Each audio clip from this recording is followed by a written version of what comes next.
Chandigarh news express में आप सभी का स्वागत है और अब खबरें विस्तार से। चंडीगढ़ शहर में लगातार कोरोना मरीजों की संख्या में बढ़ोतरी से आम लोगों से लेकर प्रशासन तक हिला हुआ है। इसके मद्देनजर शहर में आज रात से वीकेंड लॉकडाउन लागू कर दिया गया।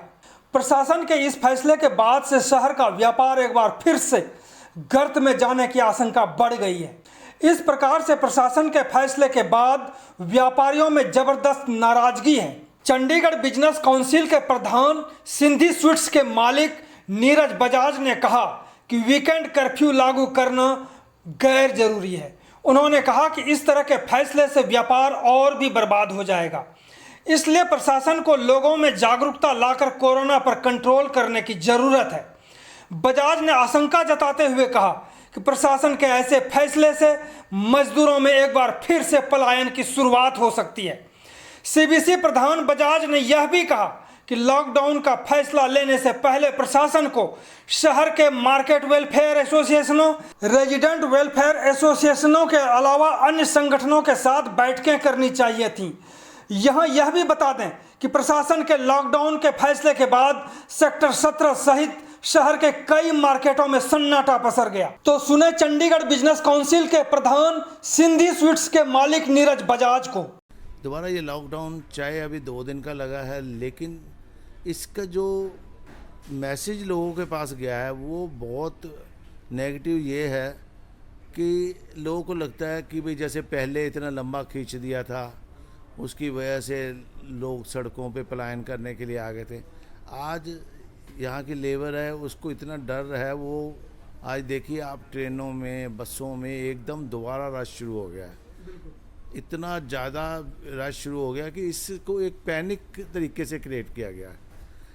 ये लॉकडाउन से लोगों को अब ना एक दहशत ज़्यादा हुई हुई है और दुकानदारों के ऊपर ये लॉकडाउन करके ऐसे लगता है कि सिर्फ ये कोरोना जो है दुकानों पे आने से ही लोगों को फैल रहा है। तो ये दुकानों का लॉकडाउन जो है कहीं भी जस्टिफाइड नहीं है। इस तरीके की जो सोच सरकार की बनी हुई है कि लॉकडाउन से सैटरडे संडे को लॉकडाउन करके हम इसका मतलब कोरोना का, अगर हम ये कहते हैं कि अगर कोरोना वाकई लॉकडाउन से ही ख़त्म हो सकता था तो फिर पहले 2.5 महीने लॉकडाउन के बाद तो हिंदुस्तान से कोरोना ख़त्म हो जाना चाहिए था, फिर होना ही नहीं चाहिए था। तो कोरोना को ख़त्म करने के बहुत से तरीके हैं। अगर आप लॉकडाउन मार्केट में करते हो, बिजनेस पे कर रहे हो, तो उससे पहले जो यहाँ की एसोसिएशंस हैं, मार्केट एसोसिएशंस हैं और जो लोग हैं रेजिडेंशियल एसोसिएशन हैं, आप उनको बुलाकर भी उनसे भी सलाह लीजिए। बहुत सी ऐसी सजेशन आ सकती हैं और उन लोगों की सजेशन के साथ वो लोग खुद भी अवेयर होते हैं। जब तक इसके बीच में पब्लिक खुद आगे बढ़कर सपोर्ट करने के लिए नहीं आएगी तब तक कोरोना कम नहीं किया जा सकता। कोरोना कम करने का तरीका एक ही है कि जब तक पब्लिक इस ओपनली आए। अगर पब्लिक को आप कहो कि दुकानें बंद करके लॉकडाउन के साथ घर बिठा के इस तरीके से करें तो वो भी एक सही साधन नहीं है। इतनी बड़ी बीमारी को रोकने के लिए आप लोगों को अवेयर करके, लोगों को इस तरीके अवेयर करो कि जब वो घर में पार्टियों में आपस में भी बैठे हों, 10-12 लोग, 15 लोग, जब उनके गेस्ट आएँ तब भी वो इतने अवेयर हों, इस तरीके से उसके डिस्टेंस रखें, उसके बाद लोग हाथ धोएं। बल्कि हम ये चाहते थे अगर ये वीकेंड लॉकडाउन करना था तो इससे पहले ज़रूर मीटिंगें बुलानी चाहिए थी, लोगों को भी बीच में पार्टिसिपेट कराना चाहिए था कि ना कि वहाँ बैठ के आप ये कहें कि 2 दिन के दुकानें बंद करने से लॉकडाउन ख़त्म हो जाएगा।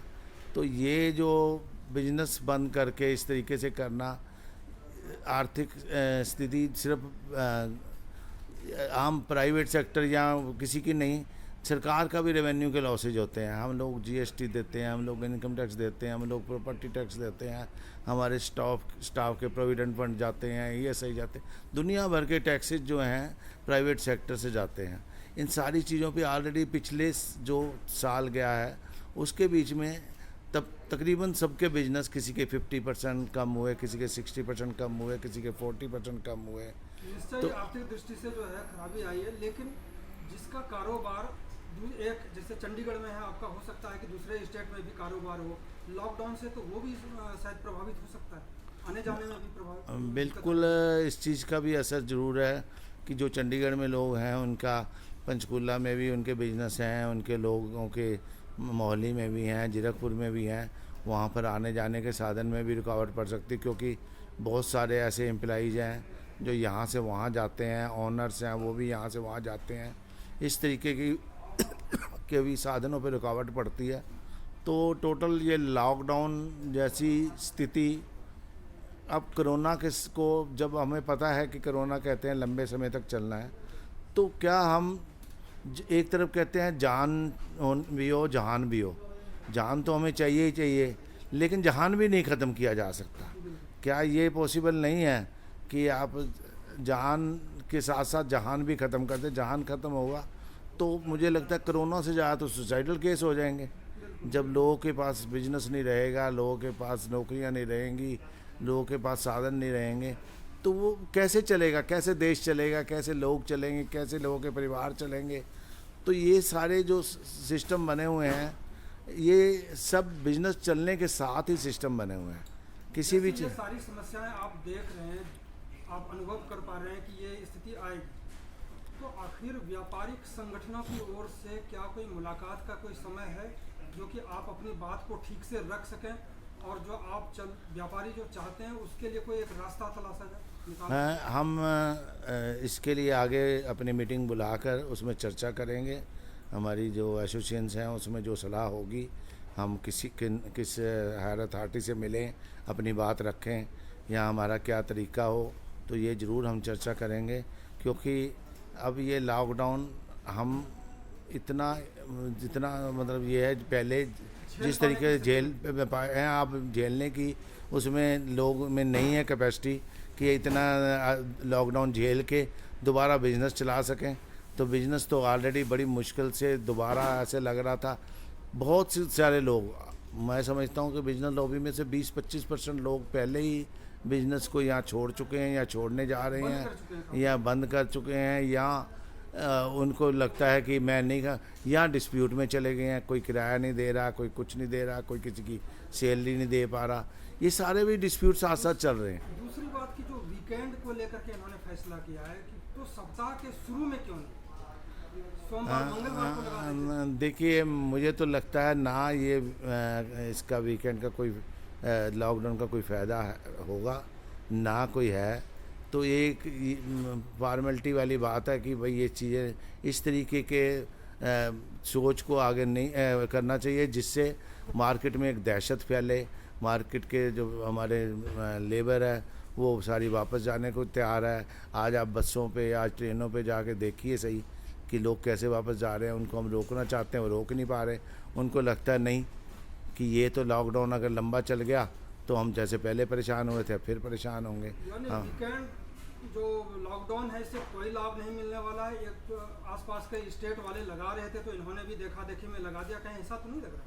हाँ, लगता तो कुछ इसी तरीके की बात है कि आसपास को देख के कि भाई दिल्ली में लगाए या कहीं लगाए, पर कहीं भी वीकेंड इस कोई और तरीके अपनाए जाएं। बहुत तरीके, अगर आपको लगता है गाड़ियाँ दिल्ली में जैसे ऑड इवन की गई थी उस तरीके से गाड़ियों के ऑड इवन करके यहाँ पे लोगों की मूवमेंट कम की जा सकती है, या कोई ऐसे साधन बनाए जाएं जिससे बिजनेस कम से कम सफ़र नहीं होने चाहिए। क्योंकि मतलब बिजनेस जो आर्थिक ढांचा हमारा है वो चरमराए ना, लोग भागे ना, बिजनेस बर्बाद ना हो जाए, इसको लेकर के प्रशासन को ज़्यादा से ज़्यादा सोचना चाहिए। बिल्कुल इसी के साथ चलना चाहिए। कारण क्या है कि कोई भी देश, कोई भी संस्था, कोई भी चीज़ बिना आप बिजनेस के नहीं चला सकते। सरकार भी एक बिजनेस करती है। सरकार जितने टैक्स लगाती है उसकी टैक्स की कलेक्शन तो हम करके देते हैं। टैक्स की कलेक्शन, इनकम टैक्स की हम करके देते हैं, जीएसटी की हम देते हैं, बाकी सारे टैक्स की वो कलेक्शन हम जब करके आगे देते हैं सरकार तक पहुंचती है। तो जहाँ से कलेक्शन होती है अगर उसकी कलेक्शन के सोर्सेज ही बंद कर दोगे, टैक्सेस कहाँ से जाएंगे? सिर्फ ये 2 दिन के लॉकडाउन का असर नहीं है, इसका असर क्या होता है कि जो लोग बाहर से आ रहे होते हैं वो सोचते हैं कि अचानक आज शाम को अनाउंस हुआ, रात को कर्फ्यू लग गया, कहीं मैं रात को वहाँ हुआ, मैं फंस गया, इसीलिए आना जाना बंद हो जाता है लोगों का। यानी प्रशासन को लॉकडाउन पर पुनर्विचार करने की जरूरत है। बिल्कुल पुनर्विचार करना चाहिए। लॉकडाउन जैसी चीज़ ये तो बहुत बड़ी मुसीबत में, हम तो बिजनेस लॉबी में जब दुकानें बंद करते हैं, जब बहुत बड़ी मुसीबत में घर में कोई ऐसी दुख की घड़ी आती है, तब ऐसी बातें सोचते हैं, तब भी बड़ी मुश्किल से दुकानें बंद की जाती हैं। तो मुझे नहीं लगता कि बिजनेस बंद करके हम लोग इसको कोरोना को कैसे रोकना चाहते हैं, ये पॉसिबल नहीं है। आपका बात करने के लिए बहुत बहुत धन्यवाद बजाज साहब। धन्यवाद जी। चंडीगढ़ न्यूज एक्सप्रेस के साथ बने रहने के लिए आप सभी का बहुत बहुत धन्यवाद।